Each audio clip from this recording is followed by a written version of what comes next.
Welcome viewers, कैसे हैं आप। आज हम जो शेयर डिस्कस करने जा रहे हैं ये एक बहुत बेहतरीन इन्वेस्टमेंट केस है और इस शेयर की हिस्ट्री भी इस बात का सबूत है। अगर इसकी प्राइस हिस्ट्री देखें, प्रॉफिट हिस्ट्री देखें, रेवेन्यू हिस्ट्री देखें।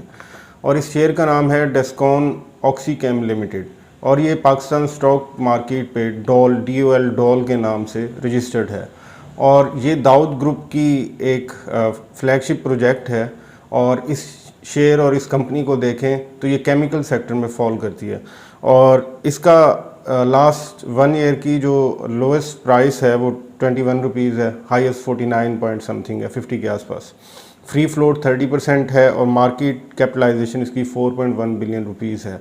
और रेवेन्यूज़ की जैसे हमने बात की, रेवेन्यूज़ देखें तो 2018 में 2 बिलियन रुपीज़ के रेवेन्यू थे, 2019 में 2.7 बिलियन रुपीज़ हो गए, 2020 में 2.6 बिलियन रुपीज़ हो गए और 2021 में जो अभी इसका रिसेंटली फुल ईयर का रिज़ल्ट आया उसमें ये बढ़ के 2.8 बिलियन रुपीज़ हो गए।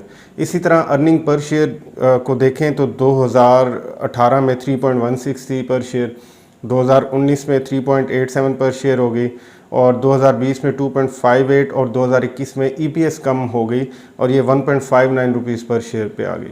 अगर डिविडेंड को देखें तो ये कंपनी इसकी डिविडेंड हिस्ट्री को पिछले 4 साल को देख के ये कैश रिच बन चुकी है। इससे पहले इसकी डिविडेंड की कोई इतनी ख़ास हिस्ट्री नहीं थी, लेकिन 2018 में इसने 2 बार डिविडेंड दिया जो कि टोटल मिला के ₹2.2 पर शेयर बनता है। 2019 में कोई डिविडेंड नहीं दिया, 2020 में ₹1 डिविडेंड और साथ 16% बोनस दिया था और अभी 2021 में जो अनाउंस हुआ है ये ₹1 पर शेयर डिविडेंड अनाउंस हुआ है। तो ये पिछले 4 साल में इसको ये कैश रिच क्यों कहा, एक तो ये डिविडेंड हिस्ट्री इसकी बताती है, दूसरा इसकी जो रिसेंटली डायरेक्टर्स रिपोर्ट अवेलेबल है उसमें अगर आप देखें तो इस बात को बड़ा उन्होंने इस बात का स्वैग किया है, बड़ा प्राउड फील किया कि हमने हमारी कंपनी की मैनेजमेंट ने कंपनी के कैश रिच बनाने के लिए बड़ी एफ़र्ट की है और हेल्दी कैश फ्लोज हैं कंपनी के। और इसी वजह से इस बात को नंबर्स में भी उन्होंने इसको सेकंड किया, इंडोर्स किया और वो ये है कि जो 9 महीने 2021 के मार्च तक हुए हैं, यानी 3-4 महीने अगर पीछे जाएं रिज़ल्ट्स के हिसाब से, तो उसमें ₹698 मिलियन इन्होंने कैश जनरेट किया।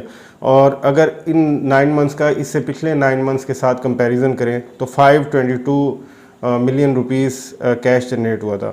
इसके अलावा डायरेक्टर्स रिपोर्ट में कंपनी ने जो एक वाहिद कंसर्न है जो कि कॉस्ट ऑफ सेल्स इसकी बहुत ज़्यादा बड़ी हैं और इसी वजह से जो ईपीएस है ये करंट ईयर की 2021 के साल की ये नीचे चली गई है। इसके पीछे कॉस्ट ऑफ सेल्स है और कॉस्ट ऑफ सेल्स को अगर आप इसकी एनुअल रिपोर्ट निकाल के देखें तो उसमें आपको वाज़ेह तौर पे नज़र आएगा कॉस्ट ऑफ सेल्स में जो रॉ मटेरियल की कॉस्ट है वो काफ़ी बढ़ी हुई है। तो कंपनी की मैनेजमेंट ने और डायरेक्टर्स ने इस बात पे काफ़ी कंसर्न का इजहार किया और इसके पीछे भी उन्होंने जो इंटरनेशनल मार्केट में प्राइस हाइक है रॉ मटेरियल की तो उसको इसका ज़िम्मेदार ठहराया। इसकी वजह से काफ़ी कंपनीज हिट हुई, इस कंपनी की प्रॉफिटेबिलिटी भी हिट हुई और इसी वजह से इसके शेयर हमें इतना नीचे नज़र आता है। लेकिन ये अभी भी एक बड़ा बेहतरीन इन्वेस्टमेंट केस बन सकता है और कंपनी ने स्टिल ₹1 डिविडेंड अनाउंस किया और कंपनी के पास कैश पड़ा हुआ है, कंपनी प्रॉफिट में है ओवरऑल।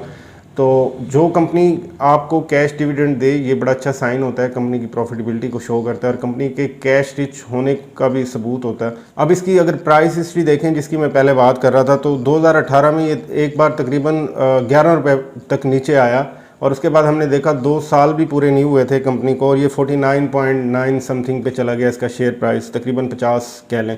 और ये इसीलिए एक प्योर इन्वेस्टमेंट का आइटम है और ये मीडियम टू लॉन्ग टर्म में आपको बड़ा अच्छा रिटर्न दे सकता है अगर करंट प्राइस पे इस पे इन्वेस्ट करें तो।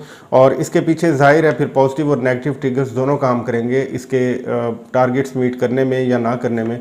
पॉजिटिव बन सकता है एक ट्रिगर अगर इंटरनेशनल मार्केट में रॉ मटेरियल की प्राइसेस नीचे आ जाएं।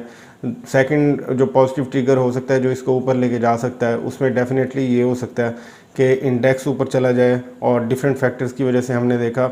और जब रिसेंटली पाकिस्तान स्टॉक मार्केट को डाउनग्रेड करके फ्रंटियर इंडेक्स में डाला गया तो एक दिन काफ़ी डाउन हुआ इंडेक्स, उसके बाद हमने देखा फिर 2 दिन पॉजिटिव रहा और ठीक ठाक पॉजिटिव रहा। तो अगर ये स्ट्रीक मेंटेन रही तो इसकी प्राइस ऊपर जा सकती है और ये अपने टारगेट्स को मीट कर सकता है। और जो पहला ट्रिगर हमने बात की पॉजिटिव जो हो सकता है वो अगर प्राइसेस नीचे आ जाए इंटरनेशनल मार्केट में रॉ मटेरियल की, और उसकी वजह से जाहिर है फिर इसके जो अपकमिंग क्वार्टर्स होंगे उनमें इसके बड़े बेहतरीन रिजल्ट्स आ सकते हैं, तो उसकी वजह से भी ये शेयर ऊपर जा सकता है। अब नेगेटिव ट्रिगर्स की तरफ अगर आएँ तो सबसे पहले तो नेगेटिव ट्रिगर यही है कि करंटली जो प्राइस हाइक आई हुई है इंटरनेशनल मार्केट में उसकी वजह से इसको हिट हो रही है, लेकिन still it's not in the loss. ये अपने पॉजिटिव और हेल्दी कैश फ्लो उसको मेंटेन किए हुए है, और इसके अलावा ईपीएस भी प्रॉफिट में है, एलपीएस नहीं है। और इसके अलावा जो दूसरा हो सकता है, क्योंकि ये एक इन्वेस्टमेंट केस है और शेयर होल्डर एक्सपेक्ट कर रहे होते हैं कुछ बोनस या कुछ डिविडेंड मिल जाए, और क्योंकि इसने पिछले साल 16% बोनस भी दिया है, तो जब कोई कंपनी पहली बार, या चाहे पहली बार हो या एक दो बार ऑलरेडी कर चुकी हो, तो इसका तो पहली बार था, बोनस दे तो उसके बाद शेयर होल्डर हर साल ही कुछ सालों तक एक्सपेक्ट करते हैं कि कुछ और बोनस मिलेगा। तो अगर बोनस मिला या हेल्दी डिविडेंड दिया गया, क्योंकि 2018 में 2 बार डिविडेंड था, तो किसी अपकमिंग क्वार्टर में भी अगर थोड़ा बहुत डिविडेंड दिया गया तो इसका शेयर फिर ऊपर जा सकता है मज़ीद। और यही नेगेटिव ट्रिगर हो सकता है अगर ये चीज़ें ना मिली और ऐसे ही कंपनी की ईपीएस हिट होती रही due to rising raw material cost या कॉस्ट ऑफ सेल्स कह लें। और दूसरा यही हो सकता है इंडेक्स डाउन हो जाए, तो फिर तो तकरीबन काफ़ी सारे शेयर्स इससे हिट होते हैं। तो ये एक प्योर इन्वेस्टमेंट केस बन सकता है डॉल। तो इसमें ये सारे इसके पॉजिटिव और नेगेटिव ट्रिगर्स को रीड करके, फाइनेंशियल स्टेटमेंट्स को रीड करके इसमें आप एंट्री ले सकते हैं। Thank you very much.